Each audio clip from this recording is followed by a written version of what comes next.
Alabama State introduces a new shiny quarterback to their quarterback race. We contextualize the quarterback battle happening down there at FAMU, and Ameshya Williams Holliday's career is already getting started, and she's making an impact. Oh yeah, it's Locked On HBCU. Play my music. You are Locked On HBCU, your daily podcast covering HBCU sports. Part of the Locked On Podcast Network, your team every day.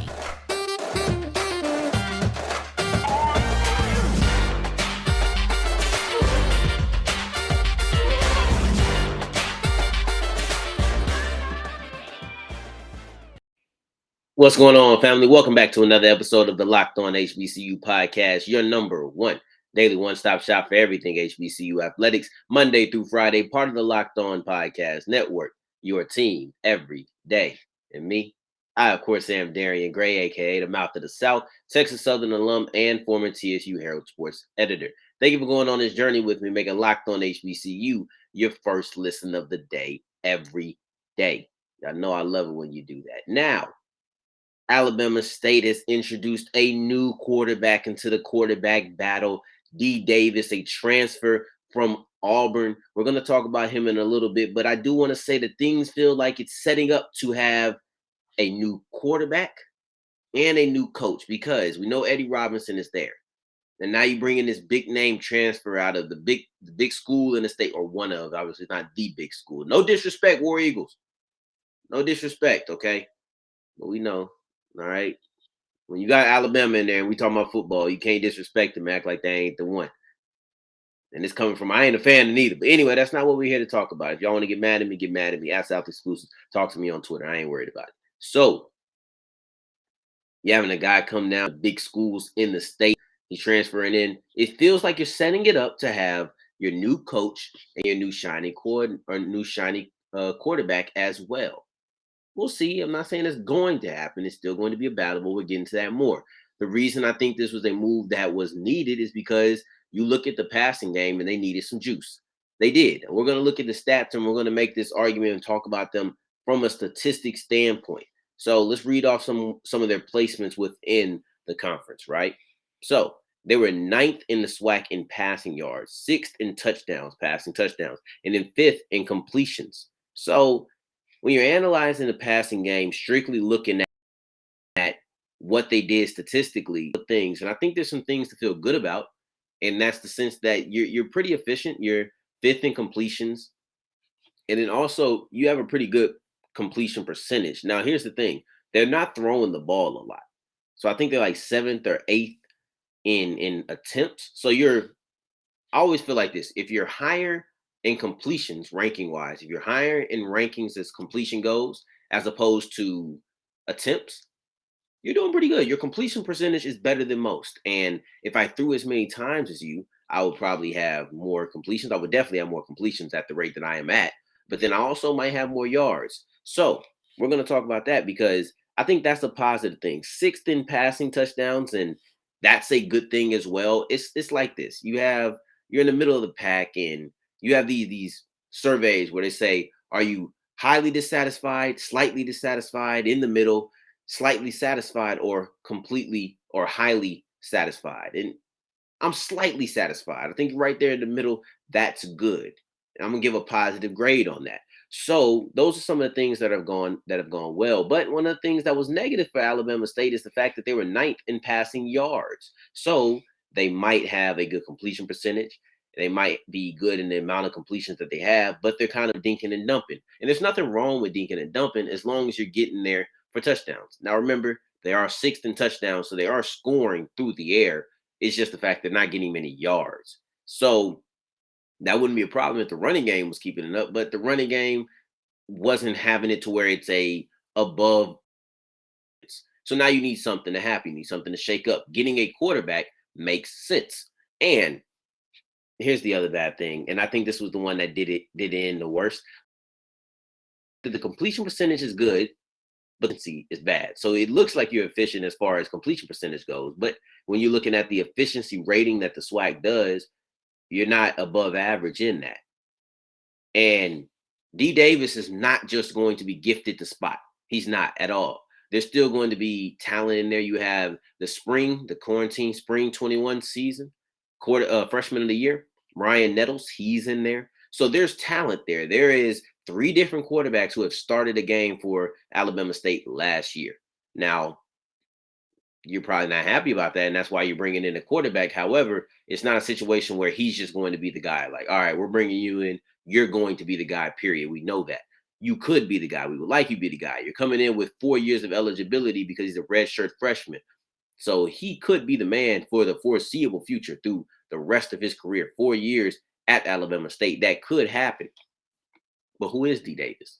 Who is he? And let's break down just a little bit about him. He's from North Shore, which is in Houston, Texas. And y'all know how I feel. Texas is a hotbed for athletics, but specifically high school football is like a second religion. So you already know that if you're out there dominating in high school, you're a guy who's going to be highly recruited. You're going to be somebody who people pay attention to. And he was at North Shore, won back-to-back championships in 18 and 19. So he definitely was successful. He was the 34th ranked player coming out of the state that year.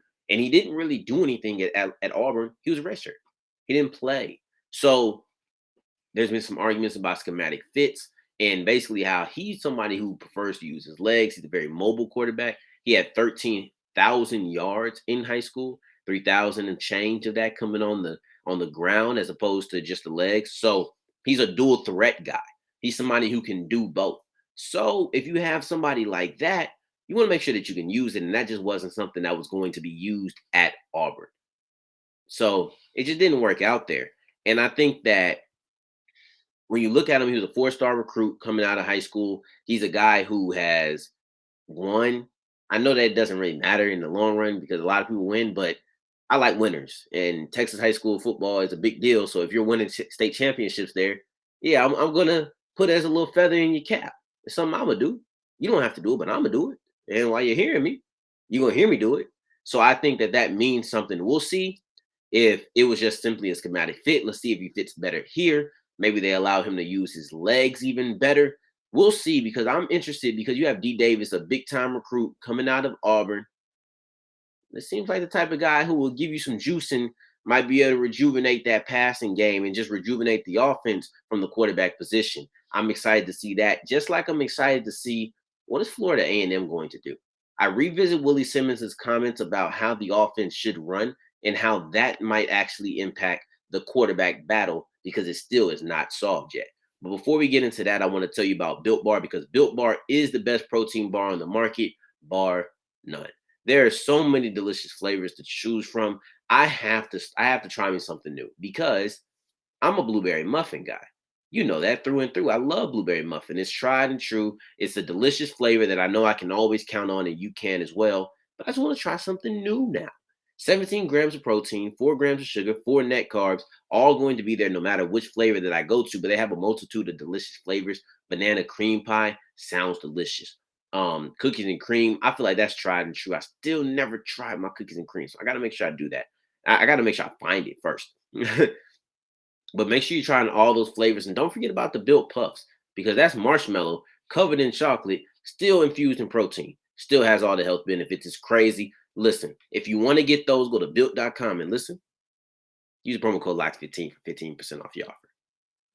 All right, so keep on rolling on today's episode of Locked On HBCU. Thank you for making us your first listen of the day every day. And I want to make sure that you're checking out the Locked On NFL mock draft show. It starts Monday, and they're going to keep it rolling. We're going to make sure that we have you covered with everything you could possibly need for the NFL draft. Want to know who your team is picking? Then check out our local experts. And on the day of the draft, in day 1, 2, and 3, all 3 days, all 7 rounds, they will have you covered on the Locked On NFL YouTube page for live coverage of the draft. The NFL mock draft will be on the Locked On NFL Draft podcast feed and Odyssey feed. Now, for our word of the day, this is the word that, listen, it's polyglot.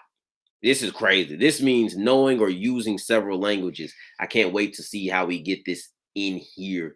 This should be interesting. But first, we're going to talk about the Florida A&M quarterback battle and how Willie Simmons' words not only told you how the team is going to be run, but we'll see if that impacts the quarterback that he decides to choose. So let's let's revisit. I thought that Coach Simmons had some interesting words. He talked about how he would like the team to run, and he made a comment about basically you just need to drive the car. And I told you we were going to get to this. There have been so many things popping off that we haven't been able to revisit the conversation, but it was important to me that we did get to it at some point, and they still have not named a starting quarterback for week 1. So that spot is still up in the air. And it was just something that if you're going to talk about your offense in a way to boost up your defense, well, let's look at what that means about the offense as well. Because it was a statement that was really meant to say, yeah, listen, our defense is just that good that this is all we need out of our offense. But he also said that's all we're looking for out of our offense. I think that's different. It's one thing to say that my defense is so good that my offense doesn't have to be great, as opposed to I'm just asking my offense to do this. Don't mess up. That's it. The battle was open at the beginning of the spring practice. It's still open now. Nobody has just came and grabbed it and said, this is my spot to have. So let's see. Let's see what somebody would have to do or what that quarterback would have to look like in order to make that happen. Let's break it down and let's see if Willie Simmons' comments could have an impact. Remember, we're looking for quarterbacks who can drive the car. To me, that tells me he wants an offense play mistake free. That tells me that you want an offense that's risk averse. You want a quarterback that's risk averse. And let's be very clear. Being mistake free is a great piece of a rubric. I like it. You want to make sure that you're not a bunch of mistakes. There are certain quarterbacks who are going to have those, and you live with them, you die with them. That is what it is. So I don't think that Willie Simmons wants a Brett Favre type of quarterback. He doesn't want somebody who's a gunslinger, somebody who's going to give you some really high highs, but they are going to make some mistakes that could cost you. It's a little bit more high risk, high reward. That's not what he's really going for. I think he's going more for the Ryan Tannehill type. And the Ryan Tannehill, I'm going to keep you on pace. We're going to be right there. We're going to keep constant. We're going to keep constant. And I don't think there's as much, the ceiling is high. You know, you have players who have high ceiling, high floors. You have guys who have high ceilings and low floors, high floors, low ceilings. I think he is in a situation where he cares much more about the floor than the ceiling. And I think that's what Willie Simmons is looking at, because my defense is that good. However, I don't know if every quarterback is going to be like that. That Jeremy Musa said in the offensive or in the spring practice, he said, I think a part of our game plan was coming in and getting the ball out quick, kind of take what the defense gives us and plays present themselves. Make it. Okay, that's logical. Here's the thing. Like, I feel like when you're really into sports, you gotta be kind of your language has to be polyglot. Ugh, that was terrible. But basically, you have to be able to understand there's honesty, there's coach speak, there's reading between the lines, and all of those things. And that's a multitude of languages. You have to be able to see through things. You have to understand what's being said when it's not being said. And I think that this is, now I could be butchering this, right? I could be that guy who took Spanish 1 and thinks that he can go to Spain now. But to me, what this is a situation where it looks like you're going to be doing that during the spring, but really this is the game plan throughout the rest of the fall. You want to get the ball out the hands quick, kind of take what the defense gives you, and if the play presents itself, makes it. I'm not mad at that. There are quarterbacks who search out plays. I think that almost reading it out loud sounds like, okay, what's wrong with that? There's nothing wrong with that, but there are players who are looking for the big play. There are, like Jameis Winston in Tampa Bay. He is looking for big plays, especially in that Bruce Arians year. He's not just taking what the defense is giving you. There was a problem this year with Patrick Mahomes and the Chiefs offense for not taking what the defense is giving you. Now, I understand that both are problems, so it's like, okay, why wouldn't you want to take that? Well, Patrick Mahomes also wasn't taking what the defense was giving him years ago as well when everybody was loving him. So it's just different styles and different things that you have to do. And a lot of times you need to take what the defense is giving you, but it's also not a bad thing to say, well, I want to take a shot here. I want to go over the top. And I think that they have the athletes to be able to do whichever one they want, specifically Xavier Smith coming back. He's a guy who is explosive and can take the top off of a defense, but he's also a guy who can catch the ball short and make something happen for a big gain. He's somebody who can be dangerous with the ball in his hand, as well as stretching the field, running routes, trying to get thrown the ball 40, 50 yards down the field. We saw that in the spring game where he took a short pass and had a long touchdown run or touchdown reception because it was yards after the catch. So they have the people to do that. It'll be interesting to see if Stanley, or excuse me, if Stanley, no, I'm 3 years too late. If McKay, Miritic, and Musa are all going to be either that type of quarterback or maybe try to change their game to fit that, if that's what Willie Simmons feels like he needs to have or must have, because he wants to make sure that they're safe enough to make sure that the defense that is really good continues to flow at a good pace. We'll see. We'll see what happens. But one thing we don't have to wait to see is the impact that Ameshya Williams Holliday is making. It's clear. I see it. It's tangible. I can feel it. And I'm very excited to say that I'm witnessing it all. But one thing I want to tell you about first is Rock Auto, because Rock Auto is here to save you money. I like saving you money. That's why I tell you about promo codes at the end of our segments. That's the reason that I want you to listen through all of this so I can save you a little bit of cash on stuff. You ever had a messed up windshield wiper or your side mirror broke off? Go to Rock Auto. Don't go to these other places that's going to give you only one option that says, well, this is what it's going to be. This is how much you have to pay. Why? No, go to Rock Auto where they're going to give you cheaper. Even if it is one option, it's going to be 50, 60, 70% cheaper than you could get at any of these other auto parts store. Make sure you're going to Rock Auto if you want to save money. If you don't, what's wrong with you? I like to save money, and that's why I like Rock Auto. Go there to rockauto.com and tell them Locked On in the How Did You Hear About Us section. All right, so wrapping up today's episode of Locked On HBCU, I want to talk about Amisha Williams Holliday because her career is just getting started. It's getting started really fast, by the way. And I feel like she's already making an impact. It's not quite on the court, but we will be talking about it. Now, if you're one of those people who feels like Amisha Williams Holliday's career is already getting started and she just get drafted, yeah, you'd be right. You would be right. And it's one of those things where basketball is different. Basketball is different in the sense that their time in between draft and getting playing is minuscule. It's one of those things where the NFL, the draft is coming up in April. You're going to have May, June, July, August before you get into the preseason. Amisha Williams Holliday was drafted last week. She starts playing games next week. 2 weeks, 2.5. The gap between getting drafted and actually getting to your preseason, because we're talking preseason games, but the season's going to start May 6th. You have a month in between getting drafted. And that's basketball. NBA is going to have summer league, I think about 2 weeks after the draft. So you're kind of getting to a summer league and a preseason around the same timetable. But here's the difference is when the WNBA athletes are coming in from college, they're not getting much of a break at all. The March Madness tournament just ended, but you look at the NBA where March Madness ends, the playoffs happen, the whole playoffs go down. You have 3 months of a vacation or time to get ready if you want to before you even have to worry about the draft.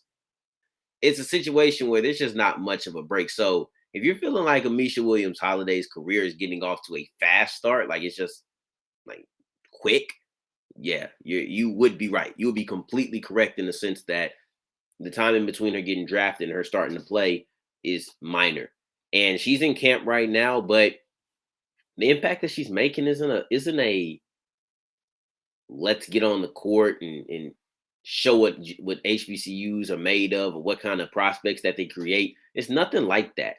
What the impact she's making is the fact of people walk up to her. This is what she said. People walk up to her and say, "Are you that girl from Jackson State?" But in a loving way, of course, not in a, "Oh, you that girl from Jackson State." No, it's in a loving way. All right. What does that mean, though? To me, it's not about exposure.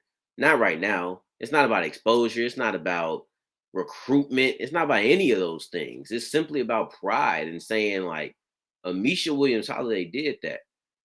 Amisha Williams Holliday is coming from an HBCU and she is in the WNBA. She's in training camp fighting for a spot.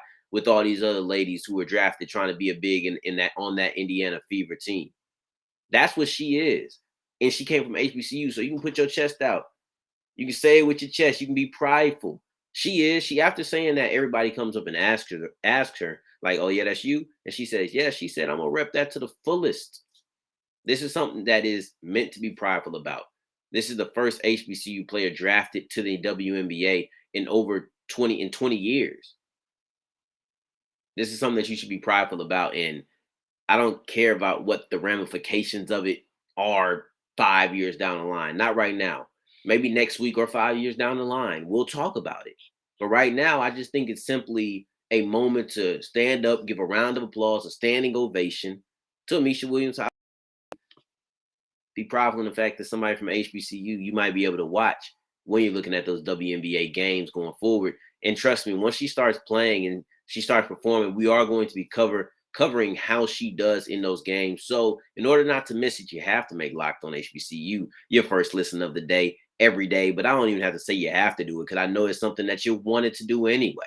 For your second listen of the day, make sure you're checking out Locked On NFL Draft, because the draft is only a week away at this point. You're going to have Eric Crocker, former NFL and AFL cornerback, breaking down everything that you need, along with Ryan Tracy, giving you all the insight that you could possibly need for the 3-day event that we call the NFL Draft. Now, I can't get out of here without saying shout out to my Pels for tying up the series versus the Phoenix Suns 1-1, and we're coming back to the Smoothie King Center. Let's get it done. All right, y'all. Now, tomorrow's episode, we're going to be having Coach G on the show, talking about our number 2 player on our top 10 draft eligible HBCU player list.